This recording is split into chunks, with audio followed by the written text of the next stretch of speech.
Welcome to Does This Work?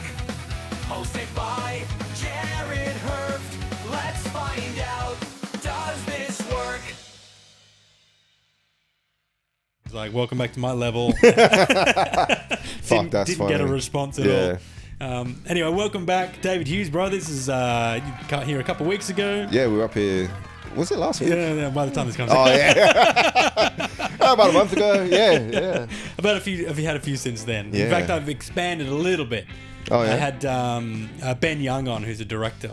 Oh, sweet. So he's done a lot of films, and he did the 12. He actually left here to go and do an interview with Channel 7 because Sam Neill passed. Just passed, He yeah. directed him on the 12, so he went and had to do an interview immediately after he left here. Oh, wow. So that was wild. But yeah, in trying to incorporate the arts, you know, comedians, musicians, actors, directors. Yeah, I love it. And you and I are both big film fans and TV fans. Yes. I think. All right. So like going back a little bit. Do you remember when your love for film started? Because I remember it was VHS days, Blockbuster. Yeah, I mean, it started with my sister introducing me to films that I otherwise wouldn't. So she's 4 years older than me. And so I suppose she would have been about sort of 14 or something like that. And I'd have been like 10. Because that's how numbers work. Yeah. But she introduced me to things like Beetlejuice, Space Camp. Yeah. Basically, lots of like John Hughes movies and stuff, like those 80s, 90s films. Yeah. And I don't remember like falling in love necessarily, but some movies, even to this day, means so much because of the time that, like Space Camp. Yeah. Like we were talking about guilty pleasures. Like Space Camp is definitely one of them. Howard the Duck's one of the worst movies ever made, but I watched it with her a lot, so I really enjoyed it for that. Goonies, you know, stuff like that. Goonies is probably, if I had to pinpoint it to what was the first movie that I watched multiple times and inadvertently learned the dialogue from every character, it was probably Goonies. Mine was Back to the Future. Oh, mate, Back to the Future, the first one, I know they're all good. Well, but first and second one are really good. I think the first one is right fucking up there. Oh yeah, it's. I used to watch it so much. My dad would come out and be like, "You're watching this again? Yeah. What the hell?" And we've got the DeLorean right here as well. Yeah, I got the DeLorean. I'm a bit of a time travel nerd as well. Yeah. Like TV shows and cinema. Whenever if it's got time travel, you've sold me. No matter what it is. So, have you seen Primer? I have seen Primer. How fucking incredible is Primer? Yeah, it's great. That blew me away. I need to watch it again, but I saw in one weekend I watched Primer. I saw Time Trap. Yeah. Time Trap, where you're stuck in a cave. Yeah. And there was another one of a guy walking through a forest. It was another time travel one. Okay. But it was a weird one. It was like he sees a woman get killed, and he runs and breaks his arm and then hides. I don't know it. It's a good one. I'll find it for you and send it to you afterwards. But Did you like the butterfly effect? I did like the butterfly yeah. effect. In fact, I was talking to Branchy about time travel. I think they made more of them as well, They but I didn't see did them. shitty ones, yeah. But I was talking to Branchy about time travel, and I said that would be my ideal way of time traveling. Just the consciousness going back to when you were whatever years old, but keeping everything, you know. Yeah. And then maybe it's temporary, and you can change a few things here and there. But that's all I would need. You know, just to... You don't want to sit in that thing? I do want to sit in that thing Yeah, I as was well, going to say, though, behave yourself. That's the ultimate. Yeah. 88 mile. Especially when it comes back with a food processor on the back and it's like, now it's just banana peels and apple cores. I'm like, hell yeah. I don't have to time it with a fucking thunderstorm. Absolutely. Remember how we needed plutonium, by the way? No, not anymore. Yeah, not anymore. Remember how that was a whole plot point of the first one? yeah. Now it's just completely done. Like, oh. We couldn't have. Okay. Yeah. I remember I'd walk down to Warwick Shops. I lived in Warwick. Yeah. And I'd walk down, and it would be maybe it was like $10 for like 10 weeklies or something. Weeklies? Wait, 10 weekly movies. Oh, yeah. okay. And I'd get it was like something ridiculous. As in, you could go in and get 10 movies, DVDs, or videos. VHS. Yeah. And I'd walk home with 2 bags, and I'd just watch them all weekend. Incredible. Yeah. But it was like Mrs. Doubtfire and Hook, and Robin Williams ones. Yeah. I remember watching the. Do you remember Steven Spielberg did that Amazing Stories? I don't know what you. I mean, it was a series of I guess short movies, and they had that Memphis Belle one. That was one that I watched where I was just like, oh, this is. I'd never seen animation and movies combined like that. Yeah. And the thing is, the guy is on the plane, the wheel goes, and he draws the wheel, yeah, cool. and then it becomes the wheel on the actual Yeah. plane. And I hadn't seen that sort of stuff before. And sorry, when you said about going to the video shop, I'm fairly sure that was one of those times where I went to like, I think it was Video Go before, or actually it was probably about the same time as Blockbuster, but at home we had Blockbuster, and then you had all the little the cheaper versions of we had, Blockbuster. like, Civic Video. Yeah, I was like, well, I'm going to those ones too, because everything's like way cheaper. That's where I used to rent video games from. I would go to those ones to rent video games because they were so cheap. But yeah, that was another one actually that I was just like, oh, these are amazing. Just like really short, and I'm young as well, so like short stories, a little bit of animation in there. Yeah, I remember because my parents, right up until I was about 12 or 13, they were super strict about what you could watch. Yeah. So like no Simpsons, right? Which was a big thing because everyone's watching The Simpsons. Yeah. So around 12, 13, they were like, no, we don't care. Whatever, do what you want. And I just binged all The Simpsons. And we all watched it together. My dad laughed. Yeah. It was great. But before that, I'd go down and hire out movies, and it'd be, you could hire out Ace Ventura 2, but not 1, because 1 is M, 2 is PG. Okay. So, and then same with Indiana Jones and the Last Crusade, that was PG. Oh, dude, I've only just watched all of those. Oh, no, really? That's great. Like recently. Yeah. Fuck, they're incredible. Yeah, what was your favourite one? Oh, man. I'd probably... What was that? What's the second one? So the Raiders? Raiders of the Lost Ark. Yeah, I thought that was incredible. Yeah. But also, the newest one, the dial... Crystal Skull? Oh, I hadn't seen the newest one. It's good. Right. It's. I didn't like that crystal dial shit with the aliens and like whatever. You fucking lost me. Yeah. But the newest one, they fucking nailed it, dude. Right. It's really good. All right, I'll have to go Yeah. on. Because I remember watching Kingdom of the Crystal Skull, and there's a scene where Harrison Ford, at 135 years old, has got a whip, and he hangs off something and swings. Yeah, with the and you're whip. like, your shoulders are coming out. Yeah. That is like, and he did it so gingerly as well. Just like, yeah. Like trying to punch. No, those are good. Sorry, I interrupted you because you got me excited about Indiana Jones. So yeah, your parents would let you watch those? Yeah, just PG one. So I can go hire out whatever I wanted as long as it was that. The only one that I hired out that was like R-rated was Raw. Eddie Murphy. Yeah. So that was they didn't even know. I was like, I thought it was just stand-up comedy. I don't know. That can't be right. That was R. It's walking around the house just saying the N-word and stuff all the time. It's just like today. It's like when as soon as I got here, you're like, as soon as I opened what the up, door. mate? It's how my son greeted you as well. Yeah. He's half Sri Lankan, something, right? Yeah, you get away with it. Yeah. But yeah, so like, no, but that's fine. Detour all you like, because that cup is what I'm pointing to. Sorry, is from Indiana Jones and the Last Crusade. So I watched that first. Yeah. And then I went back and watched the other one. So I watched a lot of movies out of order. I can't do that. Yeah. But I have gotten to things so late that it is embarrassing. Yeah. As in like things that people raved about for ages. And I wasn't even like, it's not my thing or whatever. Yeah. I think I was with Star Wars. Oh, and I was with I was with Lord of the Rings. Right. Because I tried to watch the first Lord of the Rings a few times and I was just like, oh my God. Yeah. And I kept losing me, and then our mutual friend Blake Richardson they're his favorite films, and he's like, these are the greatest things that anyone has ever made ever.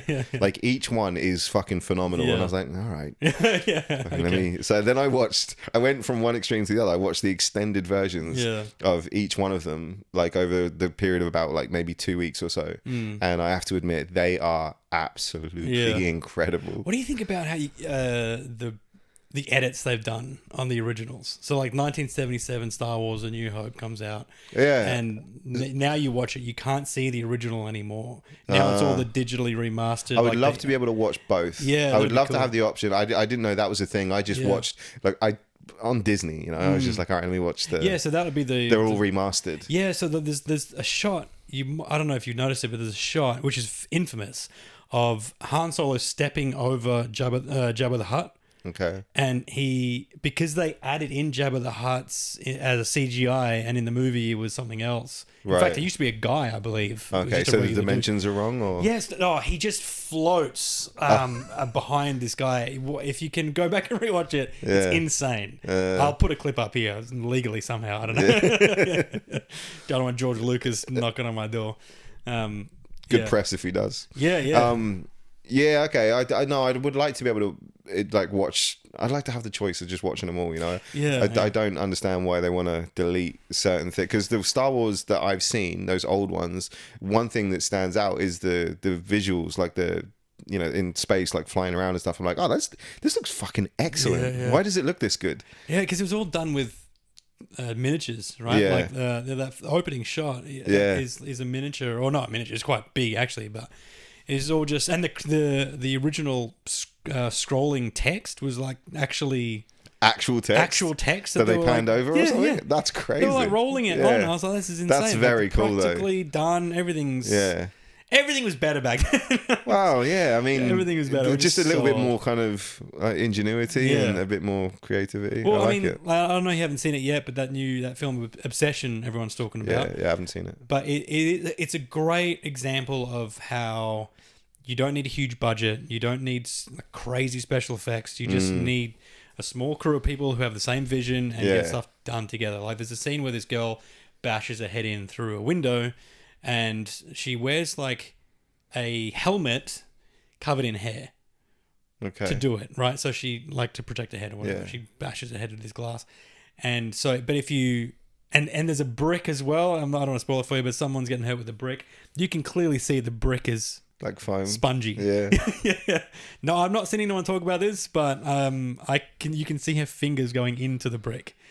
And I was like, oh, it happens so quickly that you're not going to really pay attention. Yeah, okay. But that's it. As long as it doesn't take you out. Yeah, that's it. Then that's all that really matters. Yeah, and so it's a good example of how you can make shit now without the need for. I mean, that had a $750,000 budget, less than $1 million. Yeah. And it's gone. I don't even know what it is now, but a couple of weeks ago it had passed 400 million. At the box office worldwide. Is crazy. So movies like that hopefully are coming back, because back to Primer was like the lowest budget. Like just two guys. Two guys. So the creators and writers are in it. Yeah, everyone that's in it, they know. Yeah.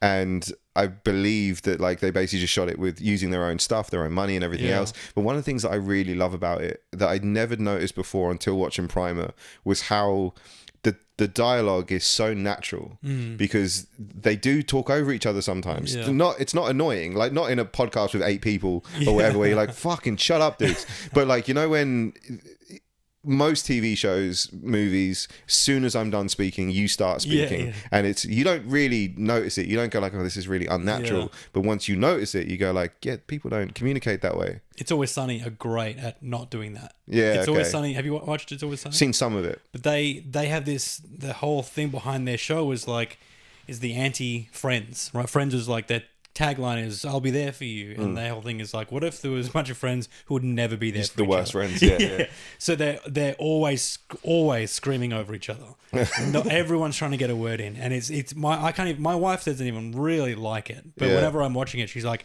"Why are they always yelling over the top of each other?" I'm like, "'Cause it's funny." And then like the creators of it have their own podcast. And they talk about how they get asked, why do the characters yell over each other? And he's like, because that's how people talk in real life. I've got shit to say. I'm not going to wait for you to finish. I want to jump in when I can, So we have this thing at home. My son is 10 years old, and it's to not interrupt like someone when they're talking. Don't speak over people just because it's almost like saying, hey, my thing is more important than yours. Yeah. So I'm trying to like teach him that. But now it's kind of gone...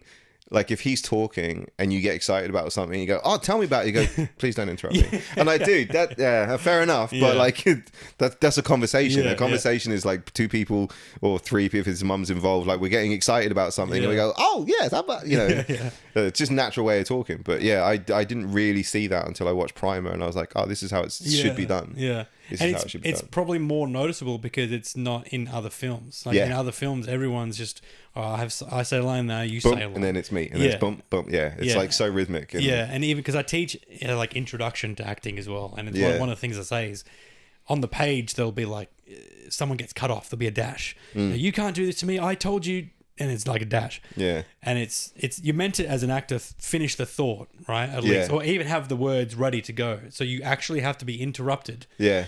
So like, rather than just stop at a word with no reason to be interrupted at that point as well. And once you see that in shows, you can't unsee it. It's like, I told you not to do that. Wait a minute. Don't talk to me like that. It's an actual little bit of a pause where it's like, so much of that stuff, that like learning about these things, like it does kind of ruin things a tiny bit. Like I remember I was doing film at college in England, and we watched Scream, the first Scream movie, and the framing of every shot is a grid. Everything is shot with like squares, like lines to make you feel as trapped as they are. Like there's this like these people are, and again you watch that and you go like, all right, you went overkill with this. Do you know what I mean? Like initially like, oh, this is kind of pretty cool symbolism. Like, but now it's throughout the whole fucking thing.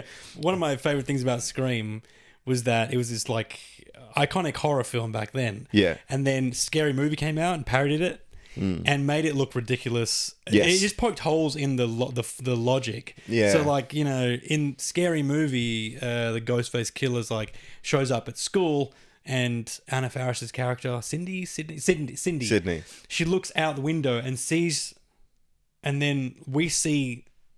She sees the Ghostface killer and looks back into the classroom, and then our point you see from like over her shoulder. I don't remember this. The Ghostface killer quickly running and hiding behind a tree, and then she looks back and he's gone. Yeah. But that happens in Scream, in the original film. Like they turn around and he's gone. He's gone, yeah. And then you think, oh yeah, he would have had to. It's like when Batman disappears. Batman's the one that I always think of with that one is like, because you know, as soon as the camera like closes in on say Gordon for example, and he's like pondering something, he goes, okay, so what?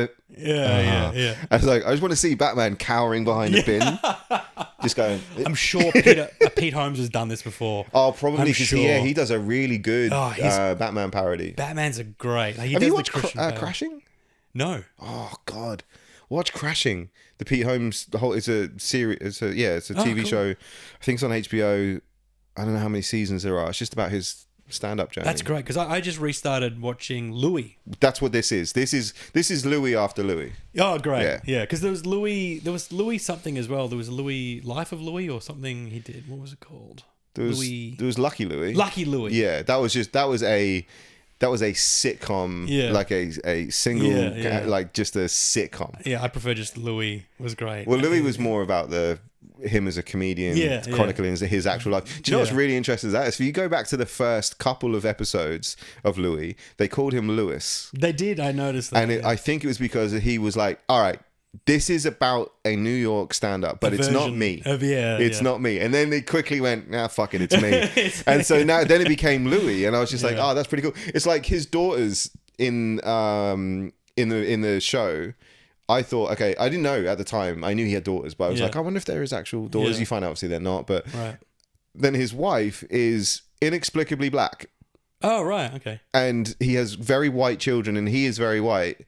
And I was like, how come no one ever even mentions this? There's no sort of exposition anywhere to explain why that might be a thing. But then I heard in an interview, he just went, yeah, she was the best actress for that job. Yeah. Oh, and great. I was like, oh, that's fine. Yeah. It was like, I just wanted her. I didn't really care about the fact that that meant that my children probably should be. It was like, I'd cast these kids and I wanted the kids in the show, and then I cast her and I wanted her in the show. I was like, nah, is what it is. My son is very, very white. Like, he wouldn't think he was half Sri Lankan. Oh, I would. Really? Oh, is that not a... Were you kidding? Or I don't know what we're doing here. No, I'm serious. He doesn't... He's like super white. I wouldn't lie. I didn't think you'd look at him. Oh, I think because I'm super white, I look at him and go like, he doesn't look white to me. Yeah.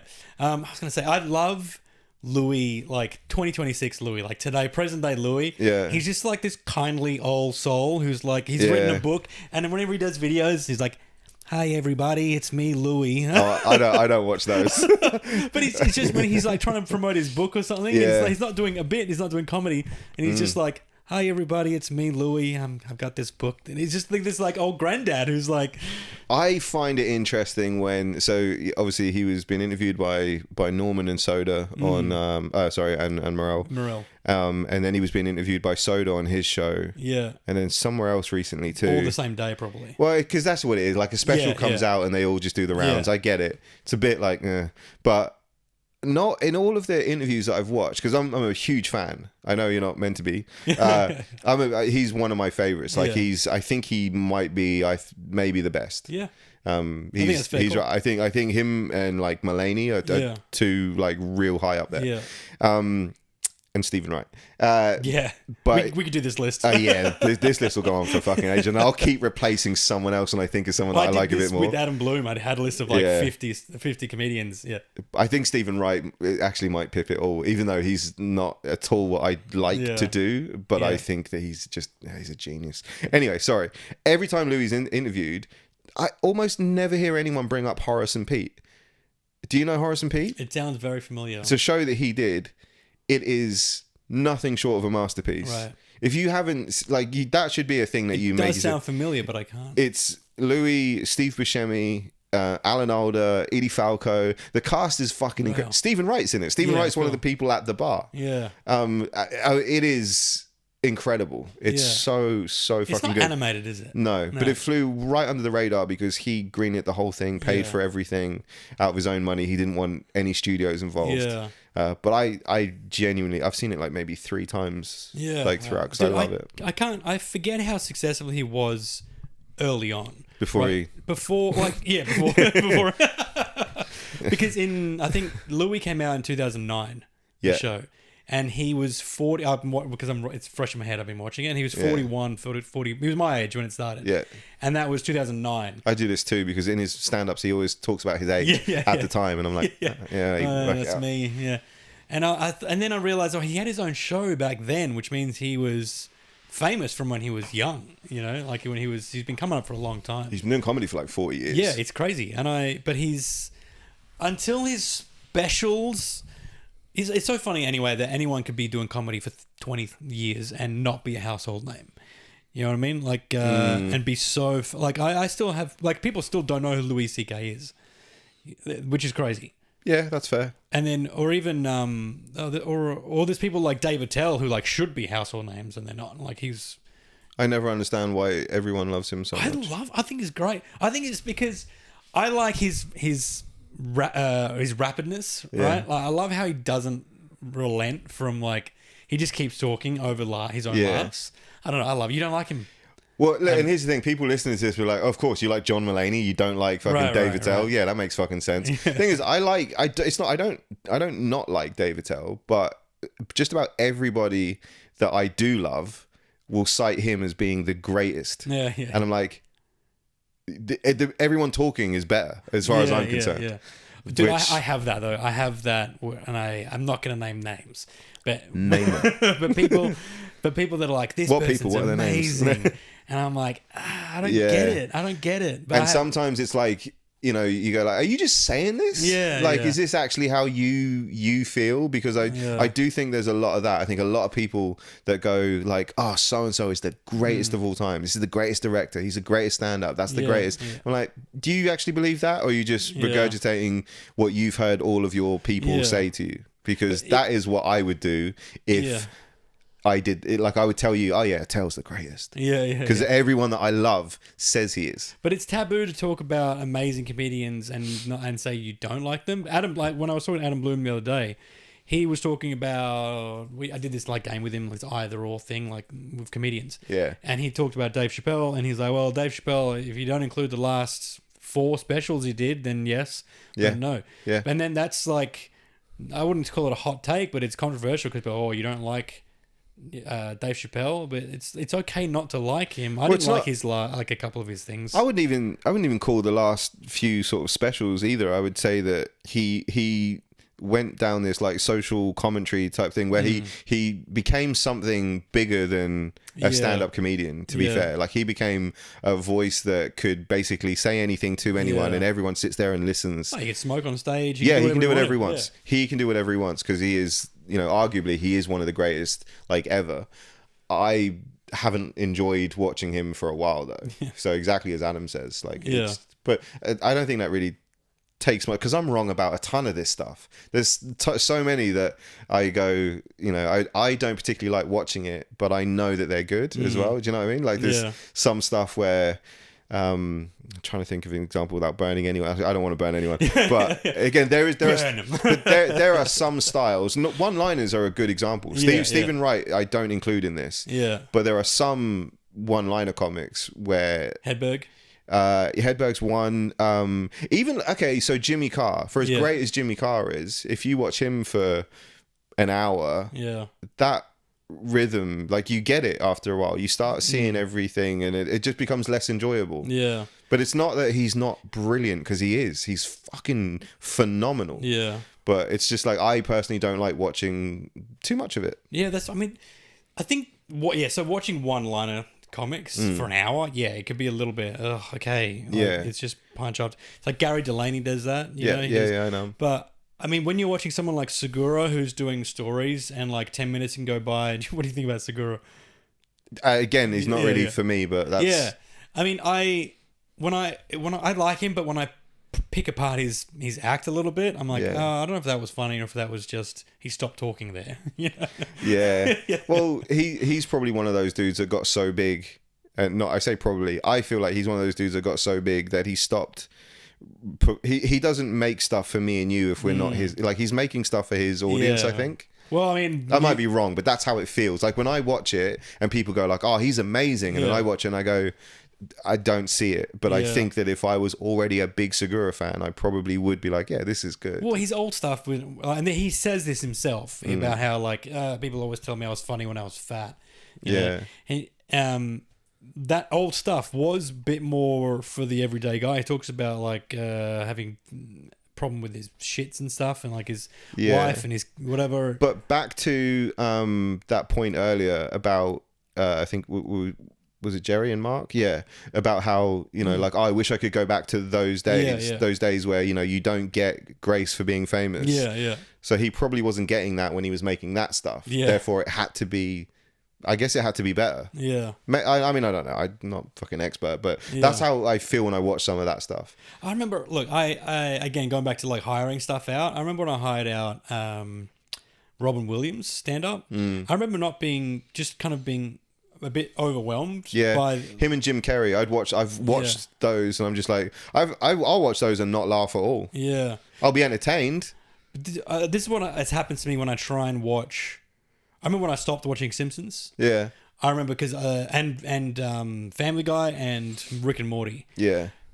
Shows that used to make me curl over laughing. Yeah. I remember each one I stopped because I watched a full episode and didn't laugh. And or multiple episodes without laughing. And I like that was the Simpsons. I don't know if you agree, but everyone sort of... No, I do. In fact, those three that you've just mentioned, I experienced that with all of them. Yeah. Well, people think that Simpsons ended sort of after the movie. It was just this like...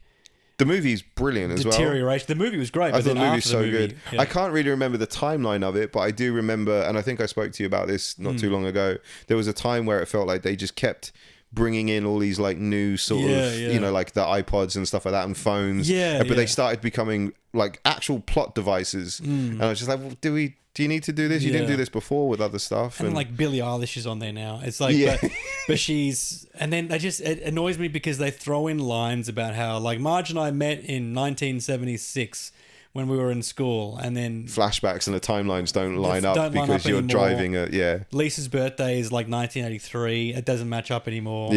And now it's 2026 and Maggie still ain't talking. And or like they were going to change that. They wanted Roseanne to voice her for a while. Oh god, that'd be awful. I don't know if that I might be wrong about that. I'd rather Tom Arnold voice her. I think Tom Arnold voicing Maggie would be just great. I remember because they had that episode of Simpsons where like Maggie says her first word, "Daddy." Yes. That whole flashback thing. I just watched the B Sharps episode the other day. Oh, that's a great episode. That's great. Just the references, just the where did you get that brownie? Oh my god. The references to the Beatles doing all the same stuff. Yeah. Oh man, Barney being like a John Lennon type is also good. And then I don't know what happened, but it just became this weird caricature of itself, like a version of itself that... I mean, it's been going so long. Yeah, but like surely there are funny writers still, right? Oh, yeah. But like how... I'm sure the writers on the show now are probably still... Yeah, do you know what I mean? Like they're probably amazing. I just... Yeah, I don't know. I think it must be hard doing something for that long and then having to find that balance of like it still needs to be the thing that we want to make and it also has to be the thing that they want to see. And then there's a generational shift too, because it used to be, I felt anyway when I was watching it, and maybe this is just the geniusness of the show and I'll see it again as I rewatch, but it used to feel like the show centered around Bart when I was a kid. And then as I grew up, the show was centered around Homer. So it almost felt like it was for my age group. That was intended. They when the show started, they wanted it to be about... I think they wanted it to be about Homer. And and then I think the family became like characters in it as well. Yeah, for sure. But I mean, like it felt like a lot of the time the episodes would center around Bart when I was a kid. So maybe I don't know, by about 3 or 4 or whatever, season 3 or 4. Yeah. I think it was like more like that. And then as I got a bit older, I found Homer funnier, and I seemed to get more of his. Yeah.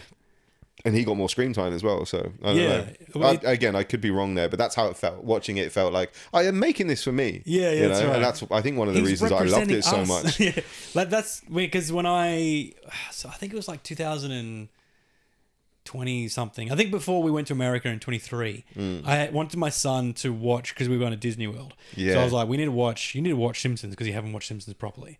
So we'll watch Simpsons. We'll watch Star Wars because there's a Star Wars land there. Yeah. We'll watch Jurassic Park because there's a Jurassic Park area. Harry Potter. The first Jurassic Park. Yeah. God, how good is that? Yeah, dude. Oh, R.I.P. Jesus Sam Neill. Christ. Oh yeah. Fuck. That was yesterday. That is.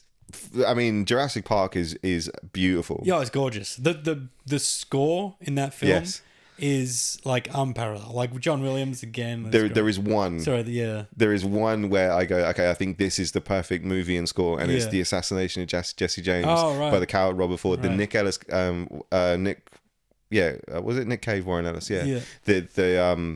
That fucking entire score is breathtaking, and it's a beautifully shot film. That might be one of the most gorgeous films I think I've ever seen. Right, I'll have to give it a watch. Have you not seen it? I don't think I have. Or it's a good film, but it's more about the way it looks. Yeah, which is enough sometimes. Yeah. So what about your guilty pleasure movies then? Well, I want to hear this Disney World story first. Oh yeah, so I got him to binge all of it, right? Binge all of the Simpsons. Now, what was I saying? That's a about lot. Simpsons? Yeah. Oh, like there was like 10 seasons. Yeah. It was like quality Simpsons. Yes. Okay. Yeah. But what were we saying about before that? I was saying how it felt. I felt it was for me. With the. So back then, I realized, I'm like, oh my god, when I started watching this show, I was Bart's age, around Bart's age. Yeah. Now I'm Homer's age. Yeah. Because he's been at 38 or something. I was about 38 when we went the last time. And I was like, and now I'm Homer's age. And that is depressing and weird. And it was, but I also relate to Homer a lot. Yeah. And like we were talking about last time, there's so many dark episodes of The Simpsons, you know, like the babysitter killer. And then it's the same thing with South Park, right? You watch at first the boys seem like they're the best characters. You relate to them. Then all of a sudden, Randy Marsh is like the guy that you want to watch on that show. Randy, I remember when they first started making like Randy heavy episodes, and I was just like, oh, these are the best. Like he's the greatest. He used to be Cartman. Like Cartman was the genius of that show is that when you've got 4 protagonists and you've only got one of them saying the most heinous shit, but you've got the other 3, or at least 2 of them, in Stan and Carl, opposing what he says, then that's Trey and Matt going, we don't think this. We're just saying it, but clearly we don't agree with this. Genius. Well, Randy has the best. They give him the best Randy's- storylines. yeah. Like, they obviously Fuck made me. Cartman like a little sociopathic sort of what's the word? Like crazy kid. Yeah, he's a nut job. He's But a like fucking nut job. Randy being Lord and like Yeah. the biggest shit, you know, the hot. Dude. That biggest shit episode, the Bono one, holy fuck. Or even like once a week, what pops into my head? What's up, South Park Elementary? Just every week, at least I'm once. not going to do that, but yeah. Oh my God. So a guilty pleasure movie or a TV show, because I have a couple that I've said. I mean, I know I asked you, and now I'm thinking, I don't know what. So something like. Something you'd be embarrassed to be like, if you were hanging out with the boys and like, what's your favorite? What's a movie that you wouldn't admit that you do like that you would watch multiple times? Well, I never watch any. I think I've said this to you as well before. I've never watched anything because the cast are attractive. Right. That's I'm gonna get fucking torn to pieces for this, but I do feel like that is a very female trait. I know a lot of guys do it too. Right, I feel like it's more of a female thing. I feel like girls will watch something because the guy in it is hot, even though the show is or the movie is fucking rat You just shit. explain my wife's entire Netflix algorithm. There you go. It's just Hallmark movies with attractive people on. Yeah, and you're like, I know why you're watching this. But as far, I think one of my guilty pleasures, it's probably because I think it was reviewed really poorly, but I think it's brilliant, and it's the Rum Diaries. Oh, I don't think I've seen. You know Rum the Diaries. Johnny Depp one? Yeah, I know of it, but I don't where he think I've met seen fucking it. Amber Heard. That's I right. think that movie's brilliant. Right. I really do. Dirty Dancing is probably one, actually. I would say Dirty Dancing is a big one. You know, that's one of my wife's. I think my wife's favorite film. It's a great film. I have never sat through the whole thing. It's a great film. It's a great soundtrack. It's honestly, it's really, really, really good. And I would say maybe movies like that, but even then, I don't think they're guilty pleasures because I think it's quite sort of accepted that they're good. Yeah.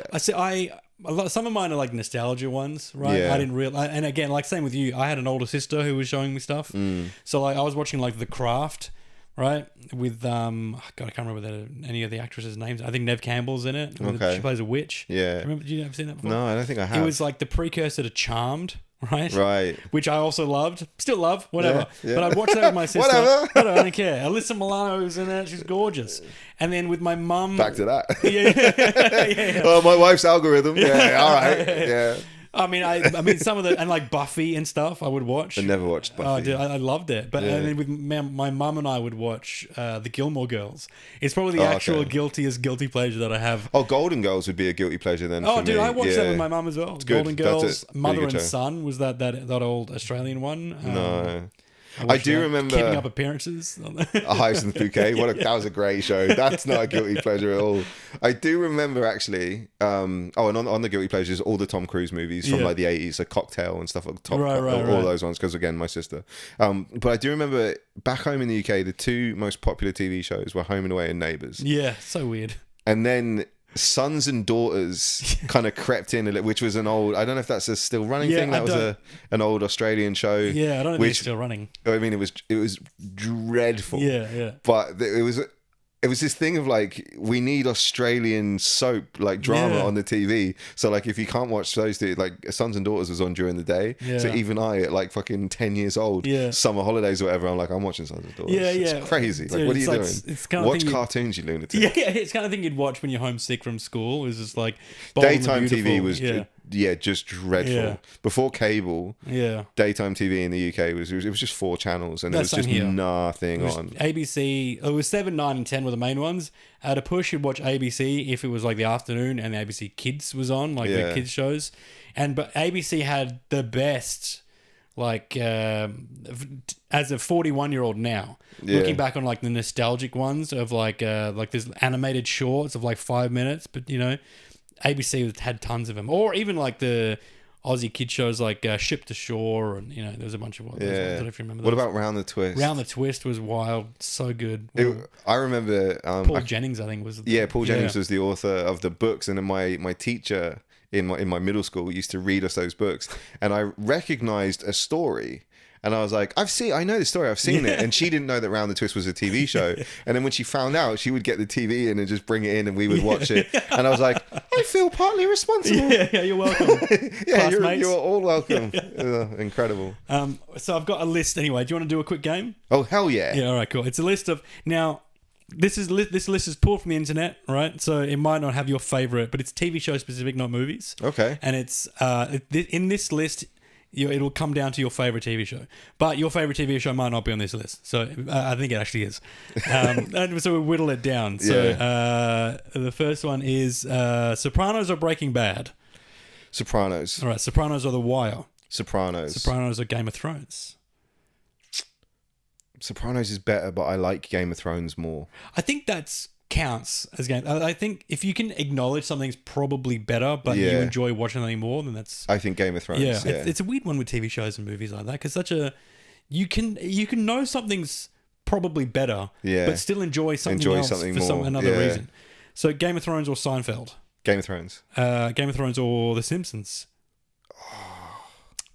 It's apples and oranges, but it's if you had to choose one to watch. Yeah, exactly. So I mean, it's at this stage, it's probably Game of Thrones. Yeah, cool. All right. Game of Thrones or Better Call Saul. Haven't seen Better Call Saul. I understand it's fantastic, but obviously I got to say Game of Thrones. Game of Thrones or Friends. Game of Thrones. Game of Thrones or The Office, either UK or US. The US and the UK, I don't think are comparable. By the way, I'm just going to say that they're next on the list. That's all. Okay. Game of Thrones or US Office. Yeah, that's the one I'm thinking of because the US one is so good. Yeah. But Game of Thrones. Game of Thrones or the UK Office. Game of Thrones. Game of Thrones or Curb Your Enthusiasm. Game of Thrones. Game of Thrones or Arrested Development. Game of Thrones. Game of Thrones or Lost. Lost. And now we have some more, but I feel like I know who's going to take the cake here. Lost or X-Files? Lost. Lost or Black Mirror? Lost. Lost or Stranger Things? Lost. Lost or West Wing? Lost. Lost or Doctor Who? Lost. You like Doctor Who. I'm going to go down the list a bit. Lost or... it's going to be Lost, bro. It's going to be Lost. All right, so I've got BoJack Horseman, Rick and Morty, The Walking Dead, House, Dexter, Mr. Robot, The Bear, The Boys, The Good Place, Atlanta, Barry, Community, Parks and Rec, Brooklyn Nine-Nine, Peaky Blinders, Sherlock, The IT Crowd, Fawlty Towers, and Extras. Lost. Lost is better than all of those. Yeah, easy. And what do you think That's it is not even about close. Lost? I mean, apart from, I don't know if it was the first time it was ever done, but it was the first time for me where I got invested in so many different characters for so many different reasons. Yeah.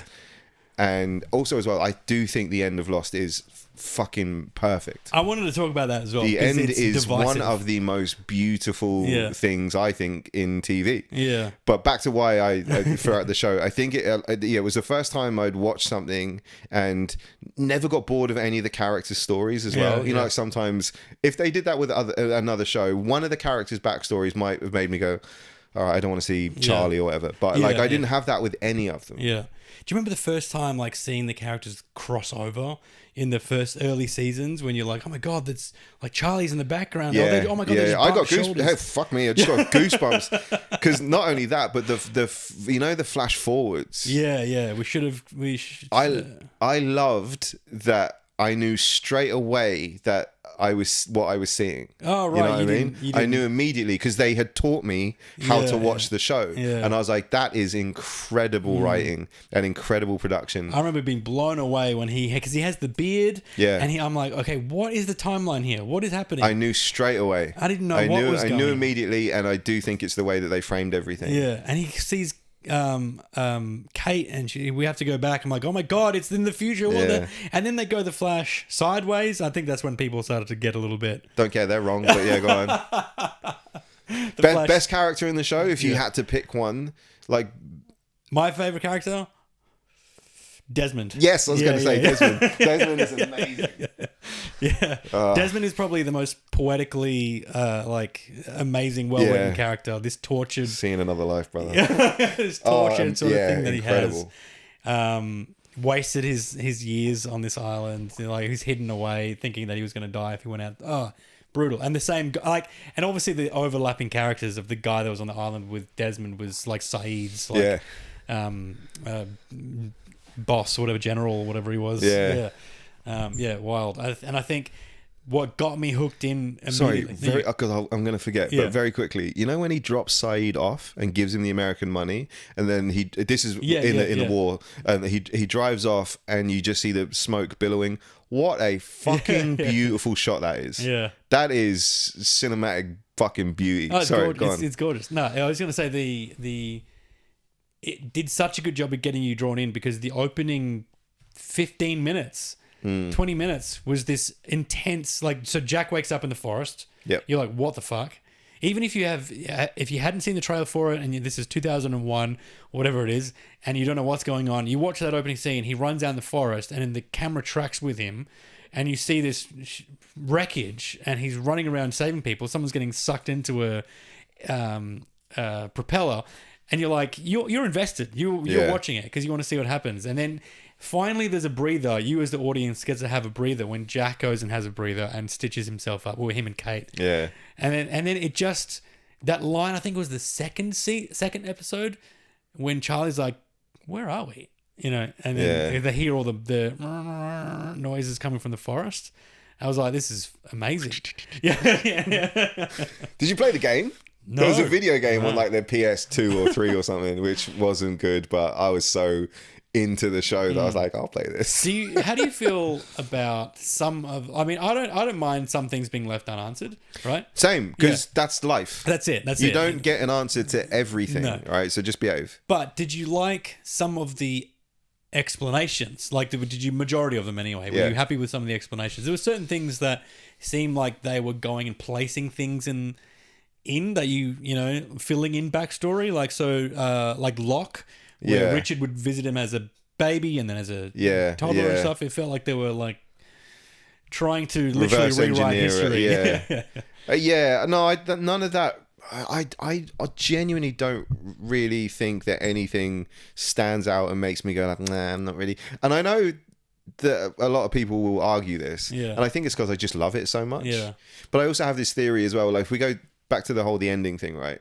I have this theory that I don't think people are just happy with endings because their thing has ended. Like they're mourning the ending of a show, the loss of a thing. Like, so I don't know what they could have done.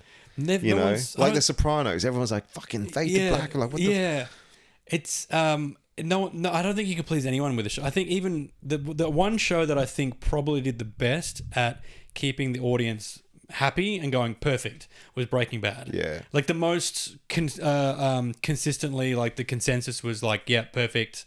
Everything was answered. Everything was wrapped up. Yep, he deserved that ending. Yep, Jesse deserved that. Yeah.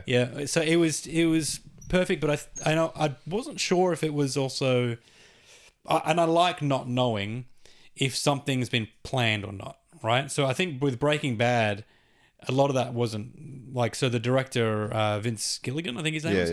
He this final season when Walt goes against the machine gun.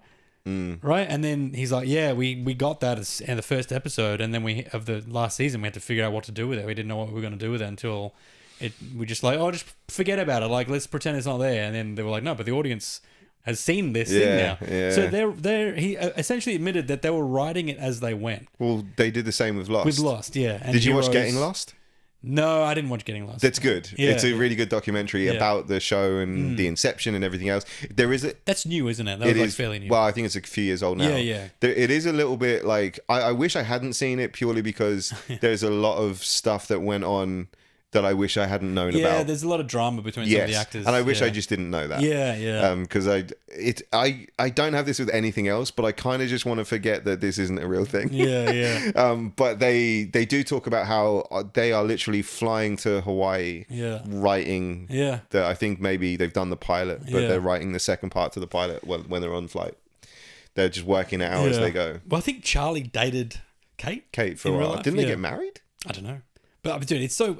This is why being an actor is so weird because you hear about this stuff. Who's the other, like the guy that plays Michael C. Hall. Yeah. And the lady that plays his sister Deborah. Yeah. They got married and divorced on the show, like throughout the show. Married on the show, divorced on the show, and then have to play together. You know, brother and sister. One of the things with Charlie that. I don't know why I noticed it, and it seems most people that I bring it up to are like, I've never even noticed that at all. But you know, when he dies and he hasn't been in the show for a while, then we see him basically visiting Hurley as a ghost essentially. He has the jaw surgery because he had the underbite. I think it's because my son had one and we had that corrected. So he has the surgery where they clearly, because he's an adult, they must have had to break his jaw and reset it. So now he has an underbite. And I was just like, you did that in the time off. I never. Because you can't do that on screen. Yeah. What we watched the early episodes, he literally has this, and then it changes. Dude, how much were you singing? You want everybody? Do you know what? There was another, I think, a genius thing that I don't know how intentional it was, but it just worked for me. So I was a big fan of like the Clerks movies, you know, like the and I Kevin felt Smith. that with the Hurley. You know, like Mr. Clucks and with Mr. Clucks, the chicken place that he worked at, and the guy, the skinny fucking dude. Yeah, the one that was in like the Matrix or something. Not the Matrix, Men in Black. Oh, was it? I haven't seen Men in Black. I think he was in Men. Oh, nah, he wasn't. I'm thinking of someone else. But I know the guy you're talking about. He was in Jim Jeffries' show that he had on HBO. Oh, maybe I don't know. The one where he's like in a wheelchair and he's got like muscular dystrophy. Or but he's also he's always real skinny. Very, very skinny. Type. That's his whole thing. Like that was he's basically he's got muscular dystrophy in Jim's show. And I think he was in Supernatural. I watched. Do you ever watch Supernatural? No. So that went probably for too long. It went for like 14, 15 seasons or something. Okay. But I loved it. I thought it was great, and because it's another one of those ones. It's like It's Always Sunny. It started in the early 2000s. Yeah. And then went for 15 years. I think It's Always Sunny, it just got renewed for like a 17th season. Now? Yeah. Okay. It's still going. But so you can see the change in technology in the filming when it went from tape to digital. You can see the differences every season getting clearer, getting wider screen, getting more colorful. The mobile phones are all changing, but Supernatural, like DJ something, is that what that guy's name is? It is, yes. Yeah. DJ Quaid, I don't know. DJ Khaled. It's DJ Q something. I don't know. Sorry if you're watching. Supernatural. It's some of the best. And this is why I love television, is because there's opportunities for amazing character development. Right. Yeah. So like Lost. Look at Sawyer. Like, Well, again, back to the original thing of like, why do you love it so much? Yeah. Because of how we get to invest in these characters over such a long period of time. It's that. We don't get that in film. Yeah.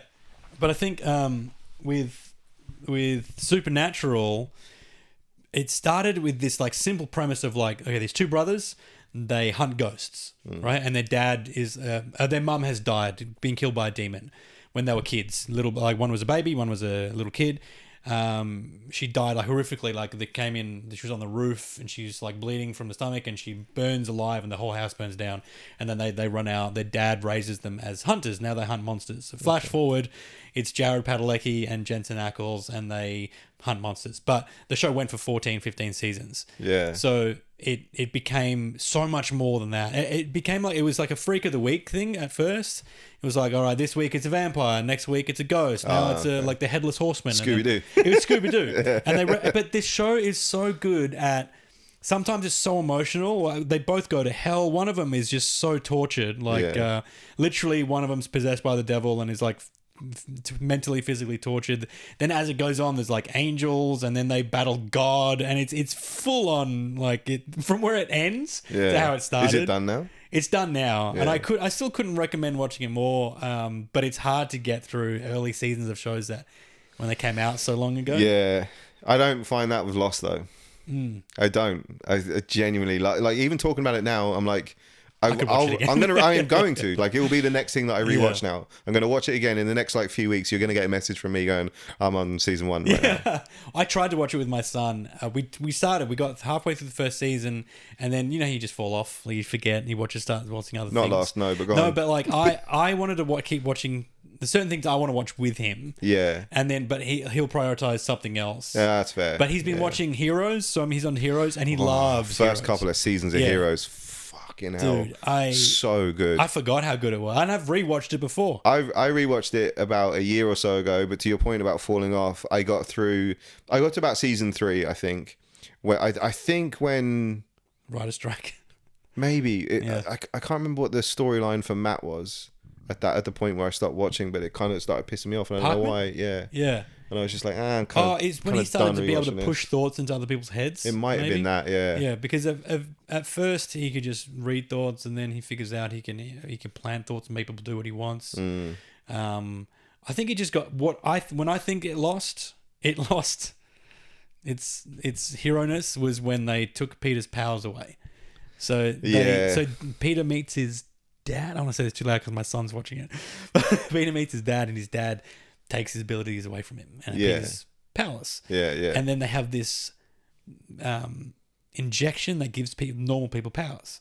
Peter takes that and gets a version of his power back where he can hold on to one power at a time. Yeah. But they did that. They literally admitted it because they're like, he was just too powerful. Like it was nothing. But it was like with Sylar. Sylar was too much as well, because it was just like, well, he can, once he gets like, I can't remember exactly who it was I was thinking when I was watching it, but I was like, once he gets X person's power, he's unstoppable. Yeah. Like he's basically Superman, and I don't know how you're supposed to stop that. But same with Peter Petrelli, right? It's like if Sylar has killed... He just had to be around him. Yeah. And it's like, But if Sylar kills 50 people and takes all their powers, wouldn't Peter just need to be next to him and get all those powers? Yeah. It's like, well, there's a big hole here. Yeah. But I've always loved superhero ones. Like we watched. Did you watch The Boys? No. I loved that as well. And there was another. Smallville was. I wouldn't call it guilty pleasure. I really enjoyed the early seasons of Smallville. Me too. I really liked them. I had this printed from Smallville. This thing here. That's from Smallville. I don't know if you remember the key to his ship. Oh, that's pretty cool. Did you do this? Yeah, that's like 3D. Just 3D printing. 3D. That's awesome. Yeah, dude, I loved it, and because my introduction to I've been watching Looney Tunes. Oh, cool. Yeah. So have me and my kid. Hour Yeah. binges of Looney Tunes. We've I been wish I watching- could tell you that I watched them with my son. Just put them on in my office for me. Been watching Roadrunner and all these from like 50s, 60s, 70s. I was just gonna say we've been watching Roadrunner. Yeah. Specifically the ones that defy like logic and like the paint on the side That's of the everything. mountain. Yeah, that It's is all of them. everything. It's when he runs off and like even they reference it in Simpsons with the trampoline. Yeah. You know? Trampoline. If this was a cartoon, Trampoline. the cliff would break off now. It's a very good impression. You got to bring it in the act. It's good. I should. Man, yeah. I fell in love with those cartoons watching Rolf's Cartoon Club. Right. Nothing wrong with him, right? Or No, Rolf Harris. I mean, Yeah. But I used to get so. Did you ever have that show here, or was that just for us? I know of it, but we had more things like Saturday Disney. No, Yeah. it was Warner Brothers. Okay. We had. I think it was Saturday Disney. Actually, I think one of them played just clips of it. Well, Rolf's Cartoon Club was basically like he would draw a picture of like, you know, Tom from Tom and Jerry or something, another one of my fucking favorites. He would draw that and then he would color it in, but he would just do it with like these really shitty lines, and it used to piss me off so much. I was like, don't color it in, cunt, just leave it just leave it alone. It was But he would fine. do that, and then they would play an episode of like of Tom and Jerry, and that was where I fell in love with those like silly cartoons. Me too, and I think that's probably why when Jim Carrey movies bridge the gap between silliness and cartoons and feature film, like a proper film. I was going to say adult films, but you know what I mean? Yeah. Like films, big kids. So like watching like The Mask was like a lovely, which is there as well. Yeah. was a lovely, like bridging. It was like, oh dude, it's like he's a cartoon character come to life. And then you watch him in some serious things like Eternal Sunshine or... That's a 27. great movie. Yeah. Eternal Sunshine is amazing. Yeah, it's fantastic. I was working on a screenplay / novel / short film for an idea for I won't say it. I'll tell you mostly off it, but it's like a kind of like that. It was like a mind trippy one. Okay. It's like I call it a love tragedy. Yeah. And I was talking to a couple of directors about it that I know, and they were like, "Sounds like a good story." I'm like, "Oh, cool." But I was asking them about I was asking Ben Young when he was here, like how would you want people to approach you? And you must get it as well as a writer, right? Especially with other comedians going, I think I'd make a pretty good writer. So how do I get in?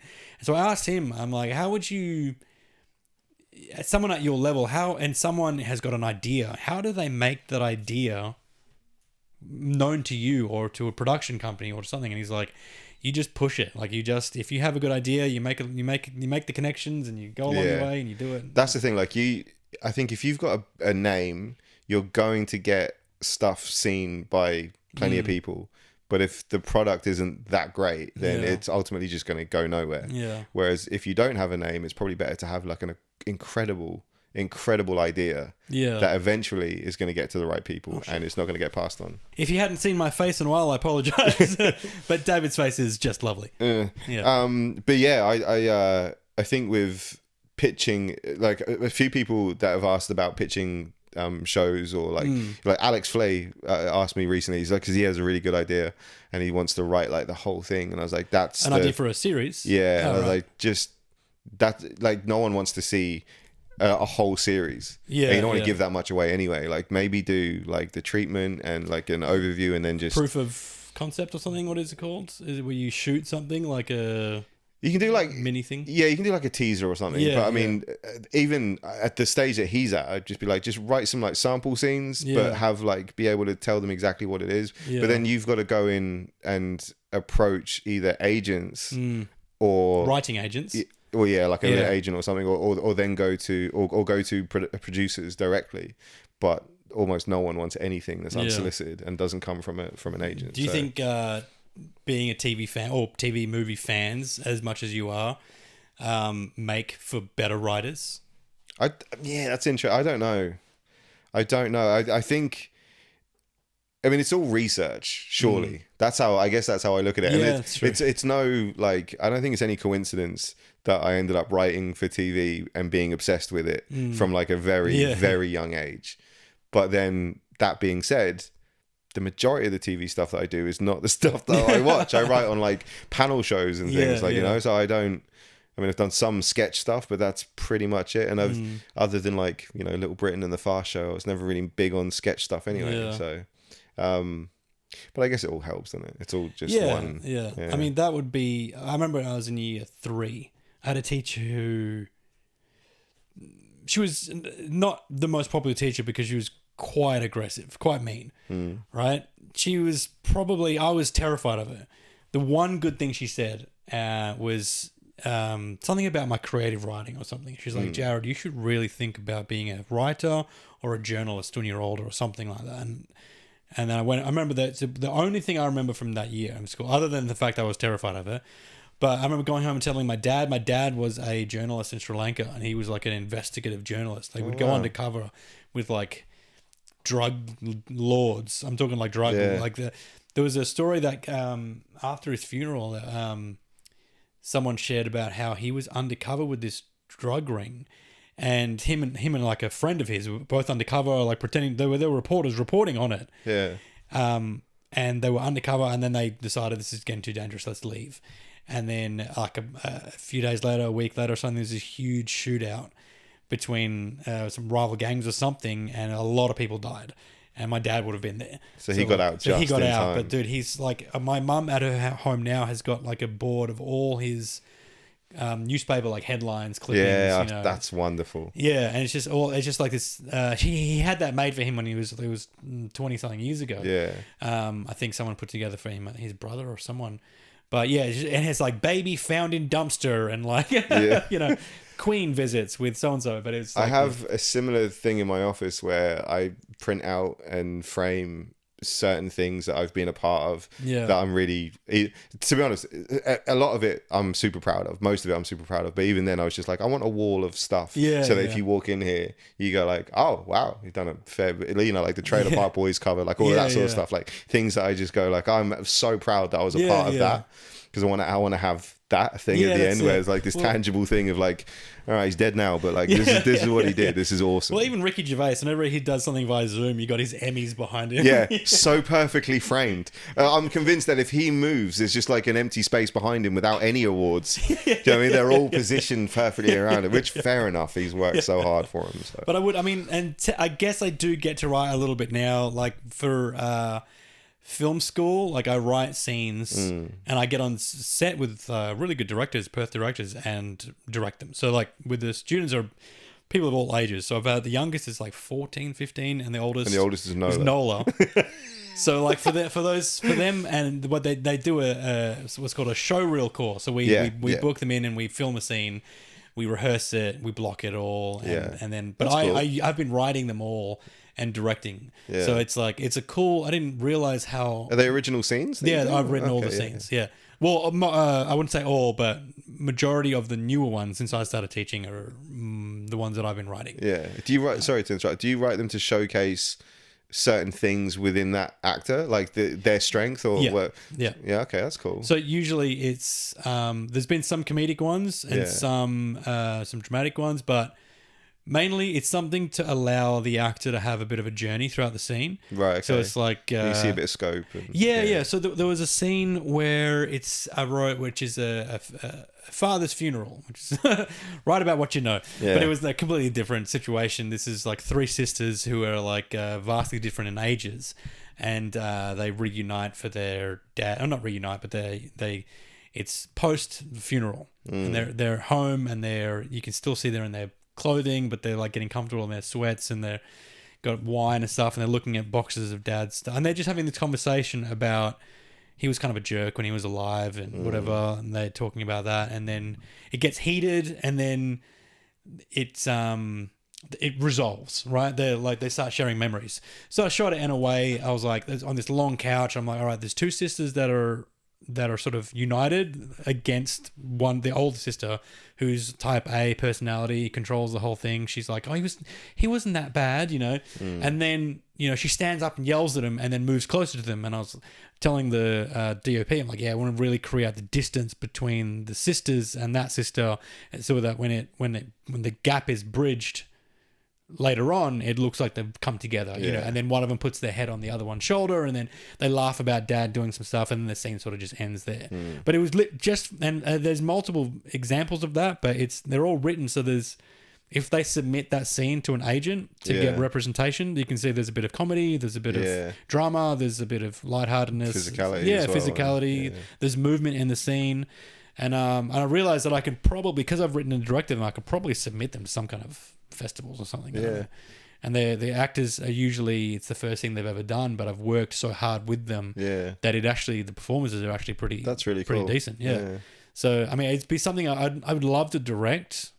I think I'd love to write and direct like features. From like an actor's perspective, when was there something that you watched there must have been something that you saw at some point and you went, I want to do that. As an actor? Yeah. I don't know. I think it was just in general. I wanted to perform. I just wanted to perform. I was always the personality that would like leave a movie with that personality of the main character. Okay. You know? Yeah. So like, I remember exactly what you mean. Yeah. I'd walk out of Spider-Man like Tobey Maguire and be like, yeah, fucking come on, where are they? Up and away web. I was up and away web. Yeah. That annoyed. I'm not a superhero dude, but I've watched all the Spider-Man movies again, not that long ago. And the Tobey Maguire ones, I'm sorry, dude, they're not good. They're not good. That's a hot take. And Andrew Garfield's a terrible Spider-Man because he's like 30.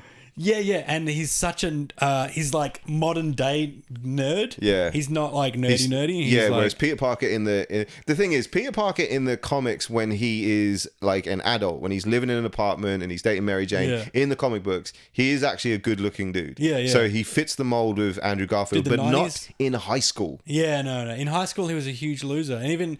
Like, he was pretty nerdy. Like, Tobey Maguire's Spider-Man is pretty nerdy in school, right? Yeah. The glasses, he's getting bullied, he's getting pushed, whatever. And then he's, like, all ripped and he's poking himself. Tobey's a good Spider-Man. Yeah. The movies aren't good. Yeah, right.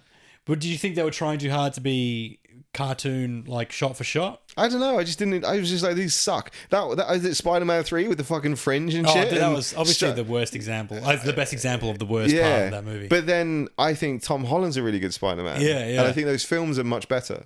Yeah, I think I was saying this to Ben Young. I was like, what needs to finish in what needs to be done? Fucking he said superhero Marvel movie. shit. Yeah, just fuck it off. I go, well, now we're moving into Tom Holland's second trilogy of Spider-Man movies. Oh, really? Right? As in, like, he did all the home, far away, whatever. Yeah. No homo, whatever. Home and away. Swinging through beaches. Hey, it's Blake. He's what's up? I'm a river boy now. Whatever. I've never seen Home and Away. Summer Bay. Yeah, but they call them river boys. I don't know. I haven't watched it like fucking. I started watching it because Blake's back in it. Blake's in it. So let's get Blake on the phone. Yeah. So are they called river boys? Yeah, and he'll be like, yes, I'm a river boy. Yeah. But yeah, he's I don't know what I was saying, but he's Tobey, the director, finishing Marvel movies. Yeah. So we had 3 Tobey Maguire ones. We had 3 Andrew Garfield ones. We had 3 of those. No, sorry, 2 Andrew Garfield ones. Okay. We had 3 Tom Holland ones. Yeah. And now we're about to have another 3. So the first of another 3. It's just so many Spider-Man. Also, I fucking hate with the Spider-Man movies and with the Batman movies, to be fair, when they just like they kind of like start again with someone else and they go like, well, none of you know the origin story of Batman, so let me tell you again. It's like, oh god, stop it. Stop it. We know what happened. Okay. Also, there's that whole thing about how surely the people of Gotham know that Bruce Wayne is Batman. Yeah. Or how about this, right? Every detective in Gotham is dog shit at their job. It's like, hey, who do you think Batman is? Do you reckon it's the one billionaire? Yeah. With access to fucking everything. Yeah, the only one that could probably own his own jet. Yeah. You know? Also, like, we know each other, I would say, quite well, but it's not like we've known each other all our lives. If suddenly you started doing this and all I could see is the bottom half of your face and I just saw you on TV, I'd be like, it's Jared. I'm just Jared. And then you can change your personality when you're Bruce Wayne to be the drunk billionaire playboy, whatever. Yeah. But it's not that different to your your physical frame. Yeah. This towering freaking muscle bound huge like this is in the comics from as Michael well. Keaton, but except for Michael Keaton, yeah. But like I'm talking about like 90s Batman. Yeah, I'm talking yeah, about yeah. like the cartoon, you know, the real Batman. Yeah. Michael Keaton was great, but you know, whatever. It's like all right, it's got to be him. This guy hides away all day. And you know he's racing around in with jet fueled, like Pete Holmes must have done this as well. I think they'd have. Maybe it was someone else, but yeah. And then Superman's version of that is he's got Glasses and hair gel. and a hair gel, but the glasses are actually Kryptonian, so it's like hypno glasses. They make you not look at his face as much or something. Is that a thing? They've like retconned, so it's kind of it used to just be as the. But this is why I like Christopher Reeve Superman, is because he would like hit the glasses on and he'd hunch his shoulders and his voice would go up a couple octaves. Honestly, one of the things that I loved about those movies was how he physically transformed from Clark to Superman. There are scenes where he does it, where he's he just suddenly like shoulders, chest out, and Lois. Oh, are we ready to leave now, Lois? Yeah, he just goes real nerdy. But then, and even with him, you're working with a building full of investigative journalists. Yeah, it's like, Lois, you suck. Yeah. Like, you haven't worked this out. Yeah. And then you just thought, I swore you were. Clark was next to me, and then Superman was there, and Clark there's a whirling little bit of dust where Clark once stood. And he always comes in with like, I'm doing the button up, back up again, and also how uncomfortable to wear that shit underneath your everyday clothes. Oh yeah, you'd be like, fucking hell, like, dude, where's deodorant as well? By the way, that's just crazy. There was that like an SNL sketch of back in the early 2000s of The Rock, at the Daily Planet as. Maybe that's what I'm thinking of as Superman. Okay, I haven't seen and it was him as Clark Kent, but you can see the Superman stuff underneath it. Showing through the white shirt. That's brilliant. But everyone else, Lois, Perry White everyone's in on the gag that like, let's just let him think that we don't know. Like capes tucked out. Yeah, that's great. And they're making fun of Superman. Yeah, I heard Superman was really pushed out on this one. He's like, I don't think he did. No, I think that's good. That's really good. But there's someone else has done the same thing with Batman, where it's like the whole town must just, maybe it was a comedian, the whole city must have just gotten together and gone, all right, like a city meeting. Yeah. Gone, should we let's just let him have this. Let him have this. Yeah, that's good. Yeah. Yeah, I'm not really one for superhero movies. I haven't seen any of those like Avengers and whatever else it is. Fantastic. Yeah, I've never seen any of those. I can't with Avengers anymore. I mean, I'll probably watch Doomsday when it comes out. That's the new one, but I stopped because after Endgame, it branched. Well, I mean, sort of during Endgame, but it branched out into TV series, right? So you've got this timeline of movies that you have to watch, right? Yeah. And that's fine, because then it used to be like, okay, you watch Iron Man, then Thor, then Captain America, then Avengers. I think this is one of my problems. That was fine enough for me, but then it became, all right, you got to watch all those, and then you got to watch this series, and then there's like an animated series you really should watch, and then like WandaVision is coming out, you got to watch that, because that's going to explain the next 3 movies. And it's too much.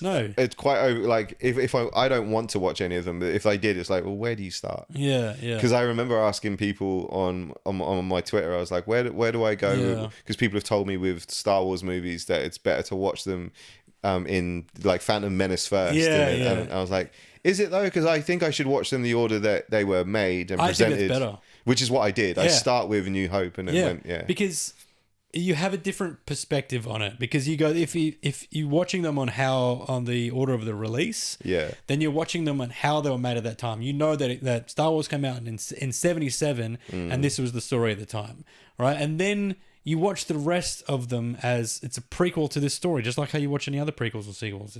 That's it. But also, Hurley wrote Empire, remember? Yeah. He's getting it all fucked up wrong. Oh, dude.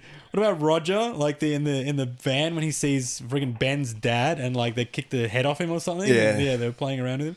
Like, dude, this is Roger. I'm like, We had my friend and I had a camper van that we drove around Australia. And naturally, we called it Hurley. Yeah, that's great. I love. What about I think the episode. I think it must have been the finale. Maybe it was close to the finale. when they have this flashback to the episode where they find the two bodies. The Adam and Eve. Adam and Eve. Yeah. And it flashes back, which they don't often do. Yeah. In that sense. The Yeah, flashbacks are yeah. all filmed. Because it was Jacob's mum. Yeah, Jacob's mum and him. And yeah. And it was, you see the pieces of also the amount of foreshadowing and stuff, because I heard the director... Fucking again with the goosebumps. I love this show so much. I heard the director was like giving out hints, right? And Yeah. when the show came out, and there was like, we heard that the one of the newer ones at the time was like, the director said that the secret to Lost is hidden in the title. And then so it was just a Lost twirling towards the screen, right? And then I think it turns out that, and so people were like pausing it frame by frame, like something must be hidden in there. Yeah. But I think it was just black and white. Yeah. Right? It was Yeah. just like, because then you have, the flashback of Locke playing the game with Walt. With Walt, yeah. And he's like, two and pieces. Walt and Locke are black and white. Which I hadn't thought of. Two pieces, black and white. Yeah. White are far superior. And then so the whole black and white thing, the good versus evil thing was the motif throughout the whole thing. So the title card has black and white in it as well. Maybe that was it. I love that storyline too. As soon as we go back to like the mum and Jacob and the other guy who never gets named. The man in black. Yeah, I love that whole fucking thing. Oh, dude, I love that Mark Pellegrino, his name is, who plays Jacob, played a good guy. Yes. Because he always plays a villain. Bad guy, yeah. He plays Lucifer in Supernatural. He was great in that. He was really good. And he played a really bad guy in Dexter. He plays bad guys and everything. And that the man in black comes and sits him next to him. He's like, how badly I want to kill you. Yeah. Like, oh god, it's so good. It's fucking brilliant. Jesus. The only thing and then dude, there's Go on, tell me it's not the greatest show ever made. Great. Did you remember the episode where? Yes, just already. The scene where, okay, first of all, when you see the others at the tail end of the ship, and you see their whole story in one episode, by the way, and you see Echo and his whole thing, and when he comes face to face with the smoke monster, and you can see it flashing in the pictures faces, of his life. And I was like, it's reading him. You're like, there was just so much that you knew you weren't going to know, and you knew it wasn't going to be spoiled by the internet or whatever until you'd watched it, because it was one of those shows that came out we were watching it week to week. And there is a big debate about TV shows now where it's like, do they do better if you just drop all the episodes at once versus one episode a week? Yeah, well, they've gone back to weekly essentially. Yeah, like now we get a show. Most things we get like House of Dragon or whatever that's on now. Yeah, it's every week. I remember I was watching Tires, the Shane Gillis show. Yeah, I loved it, and I loved it as well. I think they dropped it all at once. They did. Yeah, because it's a sitcom as well. And it's certain like shows, it's not going to matter. You're gonna and also. I think it's that. I think it's like, well, I don't know. Actually, maybe I'm thinking of comedy. I think with comedy, I don't think they do week to week stuff, do they? I think it's just like these big kind of dramatic I think series. It's just a dramatic. Anything that's going to have spoilers or whatever. With a lot of like suspense and stuff like that makes you. I don't know. But I mean, the way that we used to watch TV shows, like because I've been rewatching 24. Oh, cool! I've been thinking about doing that as well. It's not good. Oh, okay, good. I'm not going to do it. Season 1's not good. It does get better, but like season 1 especially is riddled with people making decisions to drive the plot that don't make sense otherwise. And you're like, that's fucking annoying. Like, who does that? How many characters in early 2000s TV shows was there to hack something? Yeah, right? So I'm like, hey, listen, CTU. Just fucking screen everyone a little bit better, okay? How is there a mole in every episode? Everywhere. There's a mole constantly. But there's always, and every TV show, I remember it was that same on Buffy. I was watching Buffy. Yeah. And there was always someone who was good with, like, just coincidentally great with computers. And you knew it as soon as you looked at them because they had glasses on. Yeah, they had glasses and they were sitting in front of a computer. Yeah. There's so many shows like that where it's like, all right, well, all you got to do is like hack into the database and the mainframe, and they just say words, just buzzwords. Yeah, I would love to see, like, just Chloe's screen, and it's just like 4, 8, 15, 16, 24, 32, 42. Sorry. I'm so glad I got a second battery. Combine the pods, it'll be yours and mine, but it'd be like a... Or we'll just call it something separate and just be a... I think we should have a rewatch thing. Or even if it's just for Lost. Yeah. done. We'll watch every episode. Yeah. And then break it down. Yeah. I'm happy with that. That'll be so much fun. We'll try and you use your connections, and we'll get someone from the creators of the show to like come on via Zoom or something. Fuck yeah. We'll get friggin' Matthew Fox on, bro. What is he up to these days? I actually don't know who I would know that's connected to the show in any way. Must be someone. But that's the thing, though. I'm sure because there are other shows that I either have watched or or whatever, and you go like, oh, we follow each other, or I've worked with this person or whatever. If there was one with Lost, I reckon I would have known. Yeah. I'm sure. I'm even if there's a couple of degrees of separation. There would be degrees of separation, especially with Dominic doing like so many pods at one point. He was on like loads of different podcasts. Yeah, there'd be something there, but yeah. Dude. Okay, the Aussie actress in it, Claire. Oh, There's got to be someone. Yes, there would be. Yeah. Yeah. Oh man, I was in love with her. Like that was probably the one where I was just like, oh, Emily de Raven, that's her name. Yeah, yes, that's right. For me it was Kate. Yeah. Kate was like the obvious one. Kate, it was, but they just had her because it wasn't just that she was pretty, it was that she was this female-driven, like she was meant badass. She was meant to lead the group. Jack was meant to die. Yeah. And you could really see that in her. Yeah. Like she was a badass. Yeah. And I think that's why I was like, she's so cool. Yeah. Like Claire was great, but she just seemed like she was just so. I think the accent put me off as well. Like, oh my God, Charlie, we need to get some peanut butter. This is just an empty jar. I can really taste it. Smooth peanut butter. Don't put your dirty fingers in your mouth. You fucking ranted. You don't have toothbrushes. Behave yourself. I think the thing with her was the same thing with Daenerys actually in Game of Thrones, is that when they wanted her to like lose the plot, they just messed her hair up a bit. Yeah, that's it. They made her crazy. Dude, but how I actually thought she was better when she went crazy. Oh, far more interesting, yeah. Because she didn't have anything going on. Yeah, she had nothing going on. And then we saw that she was almost turning into like Danielle. Yeah. I loved that. I thought that was great. Dude, when because I mean, the first season is sort of still a little bit fresh in my mind because I did try and watch it with my kid recently. So I remember them hearing the numbers on repeat, and they were doing the math really quickly of like, it's been going for how long it's been going on a loop for. Years. Yeah. And then them finding torturing Sawyer. Yeah, and then Saeed leaves because he feels bad, and then he stumbles upon the French woman's camp. Yeah, I often wonder, like, I know, ideally, if I was to write a series, I would go, all right, this is how it's going to end. This is the roadmaps along the way, and this is the beginning, right? Yeah, and then, and then just plan it out for a 5-season show. But I don't know how many. I don't think I could tell if any other shows do that. I would have thought that about Breaking Bad and Lost. Yeah. But I was wrong. Apparently they were just going for the most logical plot points to drive the story forward. So with Lost, I was like, okay, well, as you're watching Lost, we all thought it was limbo for the longest time. We're like, they're all dead. They're all dead, or they're in what's the purgatory? Yeah, limbo, purgatory. Yeah, whatever. And then as the bomb goes off, and then Jack's in the sky now, and then the camera pans down, and you see the plane with all of them. The island. Yeah, with the island under the water, and they land the plane safely. You're like, what? Remember when it was shifting? Yeah. Like Ben had to go and fix it. That would probably be, if you were to point at like what's the most unrealistic storyline. I mean, it's because it's all so unrealistic. But dude, the bloop. It's just when the island disappears. But even that is better than Paolo and Nikki. That was like, what? Why did you do this to us? This is awful. This is terrible. The little water droplet of the dude, and the island's just gone. Yeah, I thought that was who decided to do the bloop, water droplet, and the island's gone.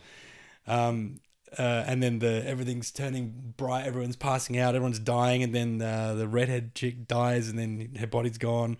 Dude, that was great. Look, I will say the jumping through time stuff was amazing because they end, and he's got the rope. Who is it? He's got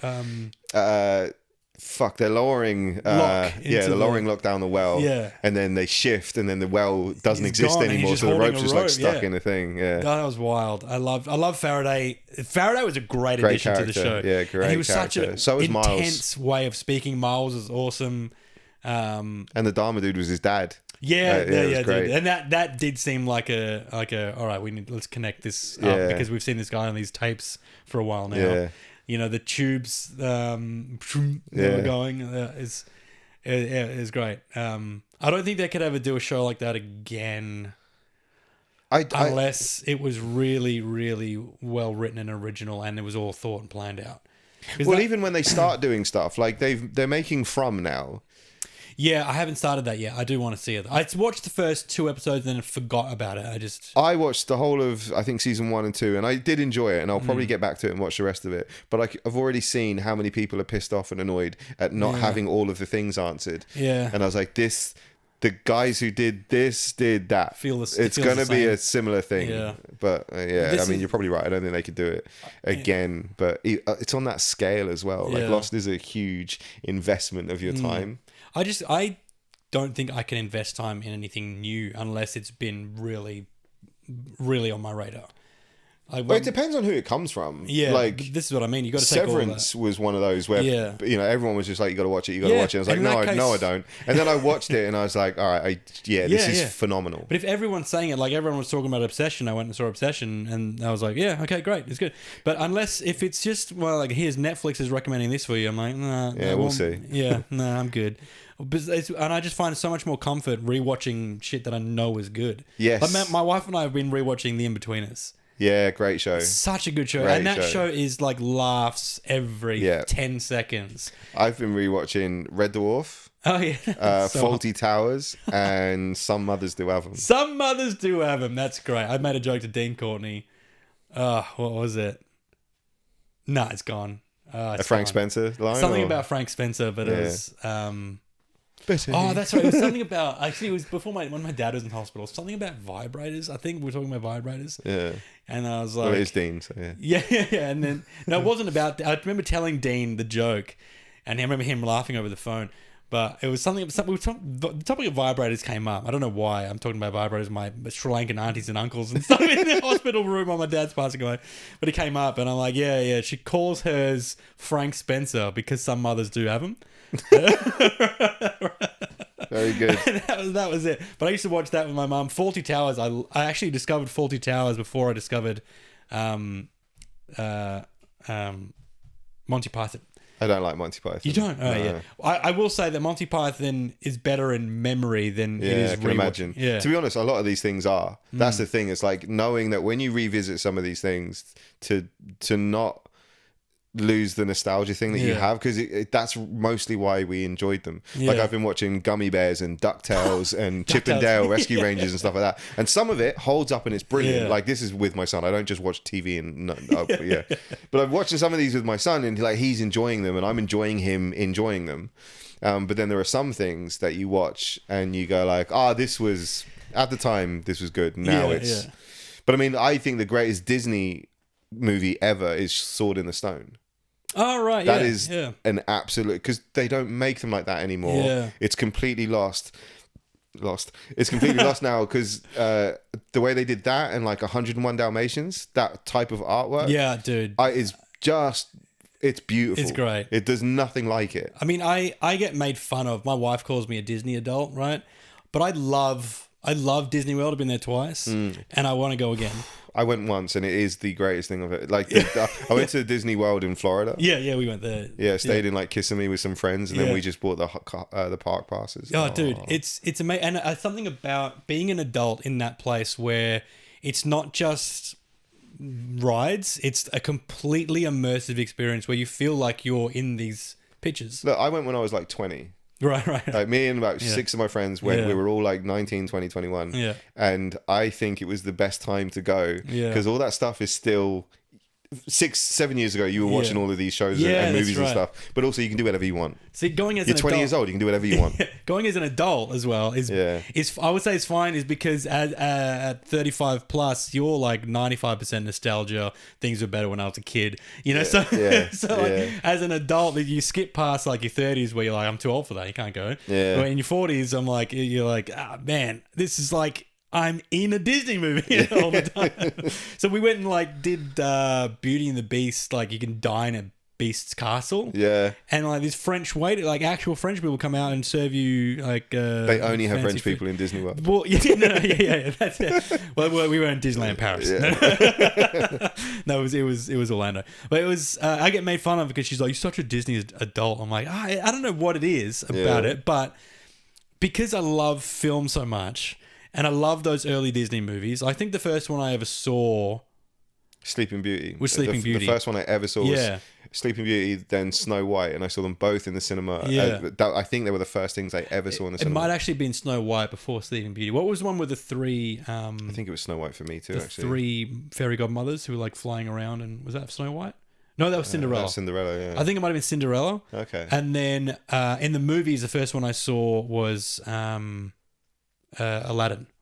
Oh, yeah. It was 93. Yeah. Robin Williams, and that blew my mind. That was That was still great. stands as my favorite Disney movie of all time, just Yeah. because the animation was still quite. Yeah. The animation Good. was great. But it was a step up from just the hand drawn. But it felt really. It didn't look like Moana. You know what I mean? Yeah. It was. They also made a beautiful video game for the Mega Drive at the time Really? and There's Super the- Nintendo 16-bit, and it was It like, was like Alex Kidd. well, it was a side-to-side scrolling game, but it was like, I remember at the time thinking like, oh, this looks like a cartoon Yeah, because yeah. of obviously graphics at the time, but it was great.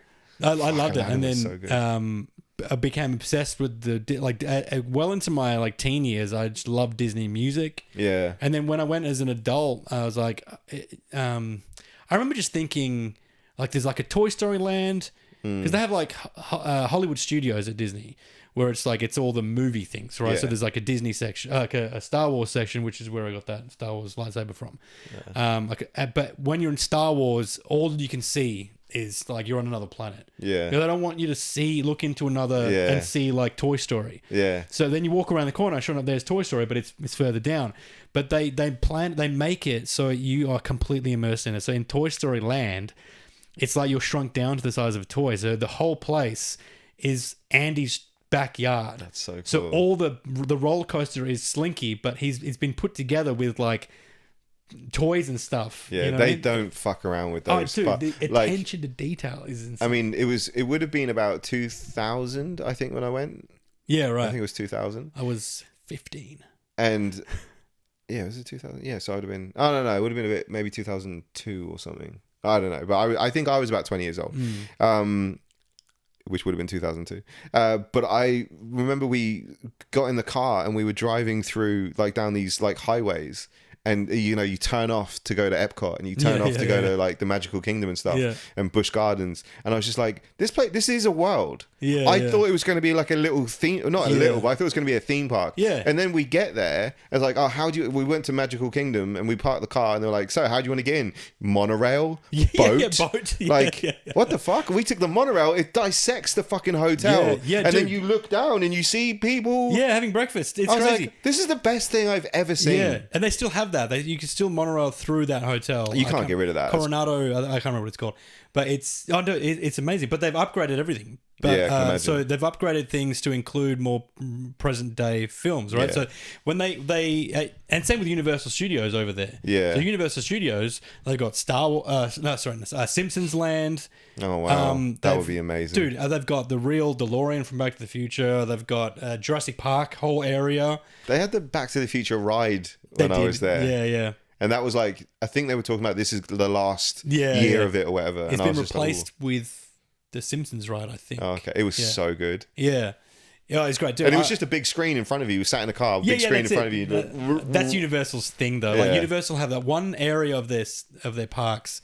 They've actually upgraded. They've got 5 new sections. This is where I want to go. Yeah. Is because they've got like 5 new sections now. It's like it's monsters, so it's like old school Hollywood monsters, Oh, like okay. Frankenstein and stuff. This whole area.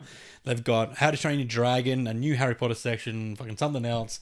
You need they had- 2.5 weeks there. It's insane. I think they had Jaws, but one of the ones that I was just like, oh, this is amazing was the Twister scene. Yeah. when like the things would collapse and Yeah. like you just watch it unfold in Yeah. front of you, and it feels like you're in it. Well, Oh. Universal Studios think thing that was is one of the older sections. I think that's every ride is the same thing, where it's a screen in front of you, and Yeah, you're on and the this thing moves. car, and it Yeah. moves.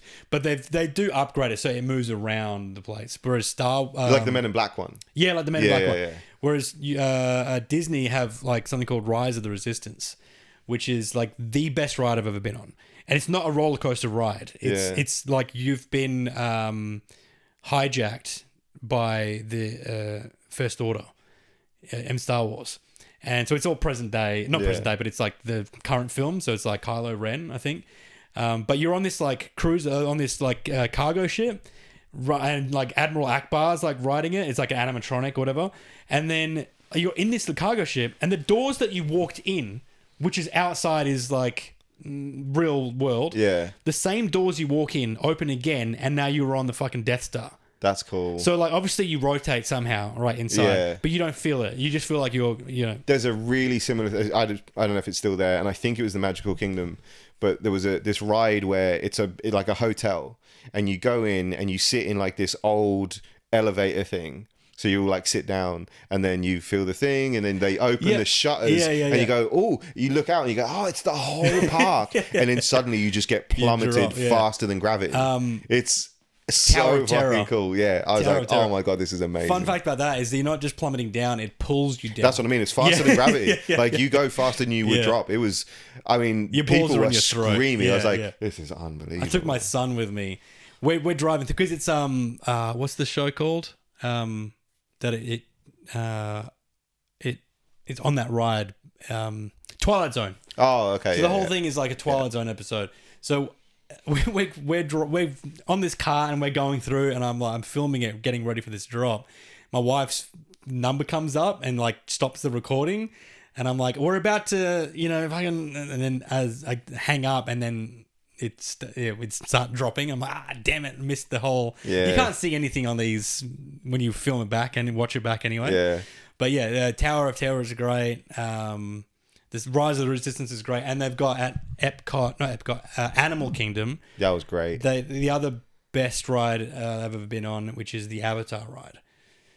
What did I go on that was... Oh, I can't remember what park it was, but there was like these dueling dragons, fire and ice. Oh, that's cool. That was amazing because it looked like your feet were going to hit the feet of the other people as you like would fly by. It was really, really fucking cool. Did you like Avatar, the movie?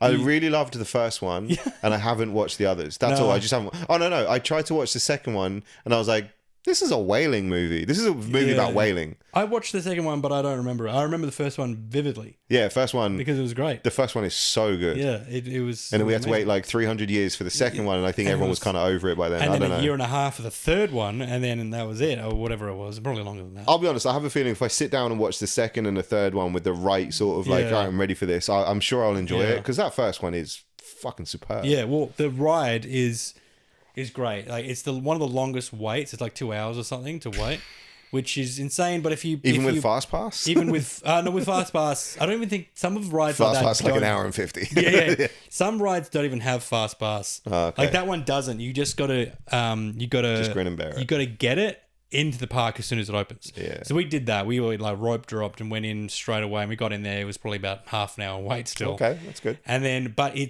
you go through and you see like an avatar floating in a tank and everything at the wait line, as you queue, They make that interesting. They've got to immersive as well. Yeah, they have to. Yeah. Because otherwise, people are going to kill each other. Oh, they're gonna murder each other. Yeah, the kids are gonna go crazy. Stop licking that. You see people licking things. Oh. And then the whole thing with the ride is that you're transported your consciousness into an avatar. Yes. So you get on this like bike kind of thing, and then you put these glasses on, the 3D glasses. This like fucking doors go up. These like barn doors go up, and then you see these lights flash as if you're like in the movie, as if you're about to wake up. You wait. Then the lights. You sort of blink awake, and you're on the top of this fucking dragon, whatever they have in the movies. Yeah, flying those. They're flying things, and then it's dropping and riding, and so you really feel like you're riding this thing. Yeah. It's spraying. You're going through the ocean, so it's like spraying water at you. You can like this. The way Disney incorporate smells, sensory and stuff. sensor stuff. They were doing it back when I went so long ago, like 20 plus years ago. Yeah. They were doing that with like the Bugs Life ride. Yeah. You were getting sprayed with things, so you felt Smells like dead the ants. rain and stuff. Yeah, it was crazy. Like I was like, oh, this is how it's supposed to be done. It's they like just do not fuck around. I think that's the future of like theme park stuff, is just immersion rather than just gut dropping. Yeah, because you need. I think we have access to way more things than we used to. Like with video games being as good as they are, VR and stuff. Yeah. I think when you go to something like that, it needs to be something else. It needs to be a thing that you're definitely not getting anywhere else. And it can't be VR though. Like it's got to be like real. Everything else about it has to. It has to like get you. But if you ever watch like on YouTube, I watch it sometimes just for shits and gigs. But I'll watch the ride of Rise of the Resistance. There's one drop, but it's not. It really does feel like you're on another fucking. I remember my wife is not a fan of Star Wars at all, but there's part of the ride where you're on this like trackless cart, so you can't even see. It just looks like you're on this glossy floor. Yeah. So the fact that you can't even see the ride is another level of immersion in it. But we you this can't elevator, break that illusion at all. Yeah. We're in this elevator, and like Kylo Ren's chasing you, and then you hear this like thud, and then the fucking lightsaber comes through and starts slicing through the panel of the roof. The elevator doors open on the other side, and you can hear ba ba ba ba ba ba ba.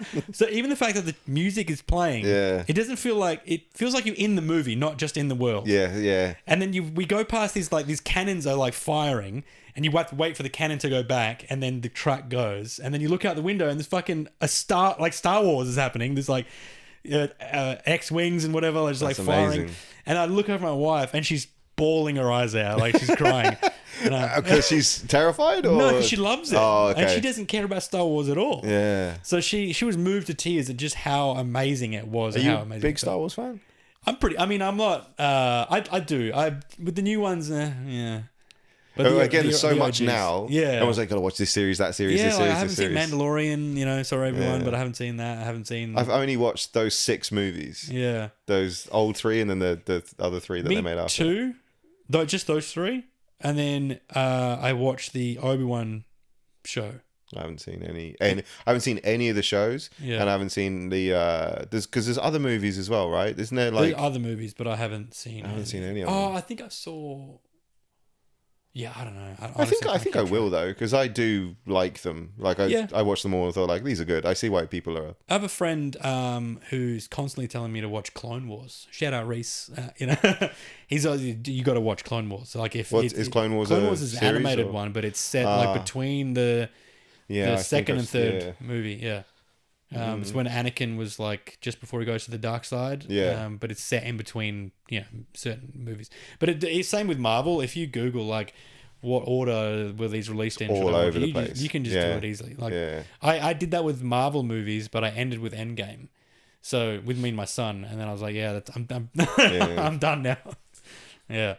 Anyway, dude, we've been going for this is probably record length pod, by the way. Yeah, like 9 hours. Yeah. So.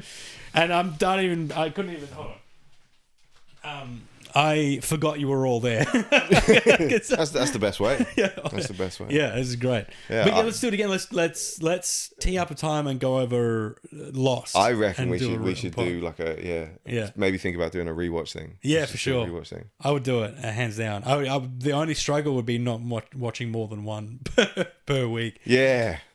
I guess we'd have to like watch it and then do the pod like that day or whatever. Yeah. Or the night before, watch it. Yeah. One episode. That's going to be tough. Yeah. That is going to be tough. Because there's a lot of cliffhangers and there's a lot of stuff. Like, do you remember when... Let's just keep it going. Here we go. All right. Go to 11. Like that. Like when you go back and watch stuff, when you watch Locke look at his toes. Oh, yeah. Dude. Yeah. And then you find that episode, that whole episode where it's Locke's flashback in the first season, and he rolls his wheelchair back at the end of the episode. Yeah. And he's like, "Don't tell me what I can't do." And you're like, "Oh my god, he's in a wheelchair!" Yeah. And then it flashes to him like wiggling his toes on the beach. Yeah, and we saw that wheelchair as well. We just saw didn't it. think anything of it. Yeah. And then the way they just, like at the airport and stuff, because Yeah. the timeline was always perfect. Yeah. There was, like the continuity of him and his problem, and then Yeah. He's always on the plane. He's the one there sitting first because he got on the plane first. But we didn't see why until Didn't see we why. needed to see. Yeah. Well, not needed to, but till we were like, no, remember we told Yeah. you that this was a thing. All this and more you'll be able to see Yeah. if you tune into our new podcast, darling. Yeah, which is going to... How many episodes would that be then? Dude, Because there were like 20 something, episodes a season. We didn't even talk about like Prison Break or anything of those. Did you ever watch Prison Break? I did, and Prison Break was one of those ones where it was like 3 episodes in, it's like you're ready to leave. Yeah. You're ready to break out of this go. fucking prison. Yeah. And I also found out too that Michael Schofield's tattoos, the reason why in like a Mexican prison that he has long sleeve shirts on was because the makeup artists just couldn't be bothered to keep redoing the thing. And I was the first season, he had his shirt off a little bit, and they would have to stencil it all on all the time. And then after a while, they were like, "We ain't doing this. This is ours." After a while, he's wearing long sleeve, and he's like, where do I go? All right, all right, let's go. And he just happened to be on his wrist the whole time. Yeah, but even though it's all over him, he never once did he like, fuck, where is that? Where is that vent I was meant to go through? Oh, it's on my nipple. No, it's always right on his arms. Yeah. That's a good point, actually. I remember watching that and getting annoyed with it pretty quickly. It just felt like they kept stretching it out. Yeah. I was like, okay, this just needs to be, just call it like a prison get back in or something.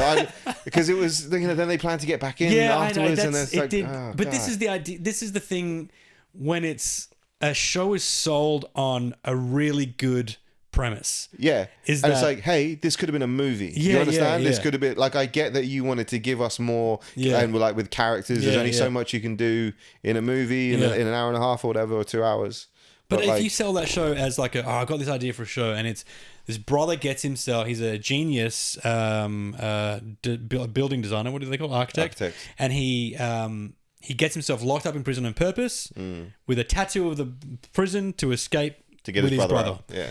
And then they go, great, what else happens? And you're like, well, we'll well, I also think too that it happens like they go like season brilliant, and then what happens at the end of that season, and then it gets like season 2 or 3 or whatever, going. but then they realize that this is a very popular show that people want, so like can we keep going? It got ridiculous because there was one season, but a lot of things do. The second season I actually thought, all right, that's promise, because the whole tagline is like breaking out was just the beginning, and then it turns out Michael had hidden things around the place, buried like money and clothes and whatever for them to escape, and all that fell apart, and they get locked up in Panama prison.